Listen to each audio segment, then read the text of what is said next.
रमवा नाम के पहाड़ी गांव में रहने वाले हरीश का ब्याह पड़ोस के गांव की फुल्की के साथ होना तय हुआ था। शादी का दिन निश्चित हुआ। सुबह के 4 बजे का समय था। अरे भैया बहुत गर्मी है, गला सूख रहा है। आप कहो तो पेड़ की छांव के नीचे बैठकर 2 घड़ी सुस्ता लें, उसके बाद बारात को आगे बढ़ाएं। अच्छा ठीक है, तुम थोड़ा आराम कर लो, बारात भी रुककर यहाँ पर जलपान कर लेगी। थोड़ा सुस्ताने के बाद बारात को आगे बढ़ाएंगे। एक घना पेड़ देखकर बारात वहाँ पर रुक जाती है। अचानक बारातियों को कहीं दूर से घोड़े के पैर की आवाज सुनाई देने लगती है। बाबूजी, ये कैसी आवाज सुनाई दे रही है जंगल की तरफ से? ऐसा लग रहा है जैसे घोड़े दौड़ते हुए इसी ओर आ रहे हो। हमें भी कुछ समझ में नहीं आ रहा बेटा, इतने सारे घोड़े एक साथ दौड़ते हुए इस ओर क्यों आएंगे? सभी बारातियों में दहशत का माहौल बन गया था।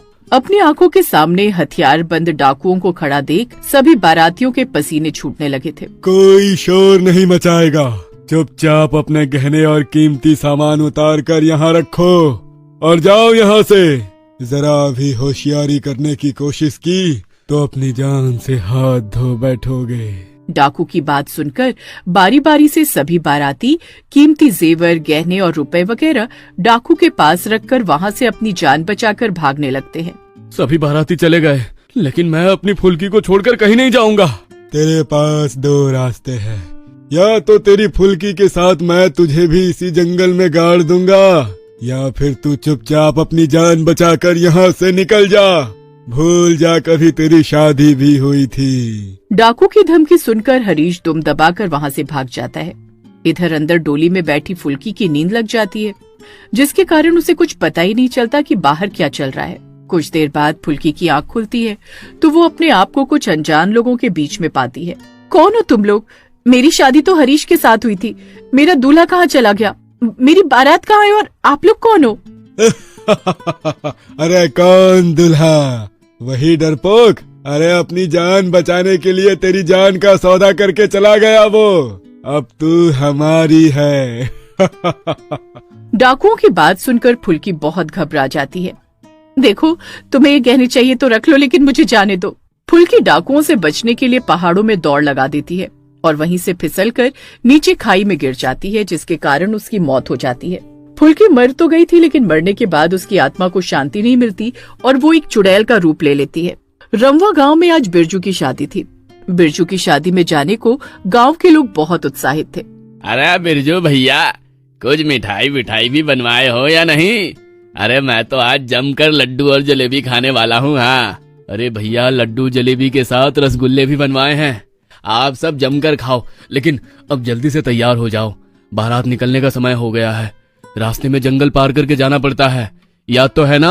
अरे हाँ हाँ, ठीक कहते हो भैया, समय से बारात नहीं चली तो बड़ी समस्या हो जाएगी।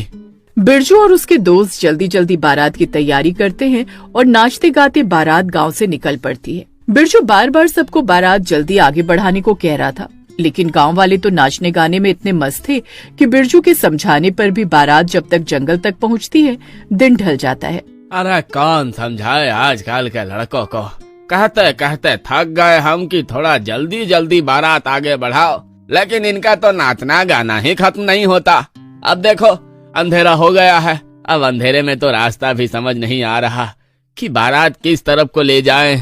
अरे काका, क्यों परेशान होते हो? आजकल शादी ब्याह में नाचना गाना तो होता ही है। आप फिक्र ना करो, बारात कुछ देर में पहुंच ही जाएगी। सामने घना जंगल था और चारों ओर सन्नाटा पसरा था, लेकिन बारातियों को जंगल के होने से कोई फर्क नहीं पड़ रहा था। वो अपनी मस्ती में मगन नाचते गाते आगे बढ़ रहे थे।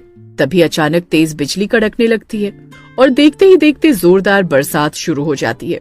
बरसात से बचने के लिए सभी बाराती इधर उधर पेड़ों के नीचे जाकर खड़े हो जाते हैं। अभी तक तो मौसम बिल्कुल सही था, ये अचानक से बिन मौसम बरसात कैसे होने लगी? कुछ देर बाद बरसात रुक जाती है और सभी बाराती वापस वहाँ से निकलने के बारे में बातें करने लगे। अरे बिरजू के बापू, बिरजू कहाँ चला गया? वो तो कहीं नजर ही नहीं आ रहा।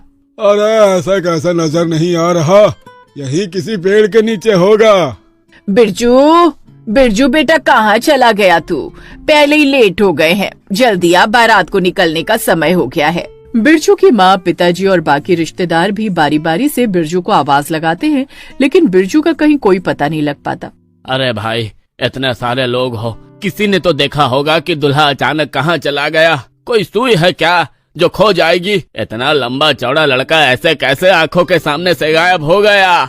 गांव वाले बिरजू को बहुत ढूंढते हैं लेकिन उसका कहीं पर भी पता नहीं लगता और इस तरह से रोते पीटते गांव वाले बिना दूल्हे के ही वापस अपने घरों को लौट जाते हैं। बिरजू के गायब होने के बाद ये खबर आग की तरह पूरे गांव में फैल गई थी।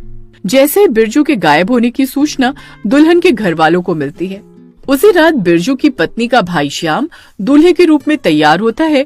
नाचती गाती बारात वापस उसी जगह पहुंच गई थी जहां से बिरजू गायब हुआ था। अचानक एक बार फिर जोरों की बिजली कड़कने लगती है और तेज हवाएं चलने लगती हैं। मुझे भीड़ से थोड़ा अलग होना होगा, तभी पता चलेगा कि आखिर किसने बिरजू जीजाजी को यहाँ से गायब किया है। श्याम जानबूझकर कुछ दूर जाकर एक पेड़ के नीचे खड़ा हो जाता है। अचानक उसके सामने एक डरावनी चुड़ैल प्रकट होती है जो बिल्कुल किसी दुल्हन की तरह नजर आ रही थी। आ गए तुम दूल्हा राजा, अब तुझे मेरे साथ चलना होगा। चुड़ैल को देखकर श्याम बहुत घबरा जाता है और डर से थर-थर कांपने लगता है।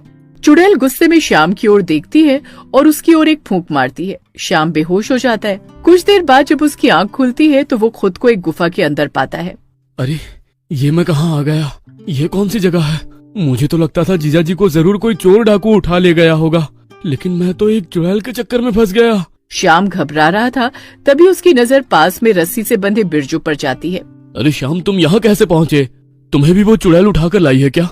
हाँ जीजाजी, मैं आपको बचाने के लिए यहाँ आया था, लेकिन खुद चुड़ैल के चंगुल में आ गया। लगता है अब ये चुड़ैल हम में से किसी को नहीं छोड़ेगी।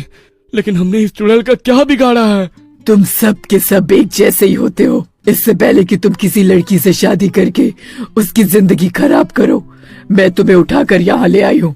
जिस तरह से मेरे साथ हुआ, मैं ऐसा और किसी के साथ नहीं होने दूंगी। कितने सपने सजा कर निकली थी मैं अपने घर से। मेरे दूल्हे ने भी मेरे साथ जीने मरने की कसमें खाई थी, लेकिन अपनी जान बचाने के लिए मुझे डाकुओं को सौंपकर भाग गया वो डरपोक। देखो चुड़ैल बहन, हम समझते हैं आपके साथ जो भी हुआ बहुत बुरा हुआ, लेकिन हम वैसे दुल्हे बिल्कुल भी नहीं हैं। अरे हम तो अपनी दुल्हन से बहुत ही प्यार करते हैं, हम उसको कभी भी धोखा नहीं देंगे। अरे मौत भी सामने आ जाएगी ना, तो भी हम उसका साथ नहीं छोड़ेंगे। झूठ बोलने से कुछ नहीं होगा। अब तुम दोनों को सारी जिंदगी इसी गुफा में सड़ना होगा। चुड़ैल की बात सुनकर बिरजू और श्याम फूट फूट कर रोने लगते हैं। तभी वहाँ पर हरीश आ जाता है। मेरी फुल्की, ये तुम ही हो ना? देखो, तुम्हें जो भी सजा देनी है तुम मुझे दो। इन बेकसूर गांव वालों को मेरी गलती की सजा मत दो, जाने दो इन्हें।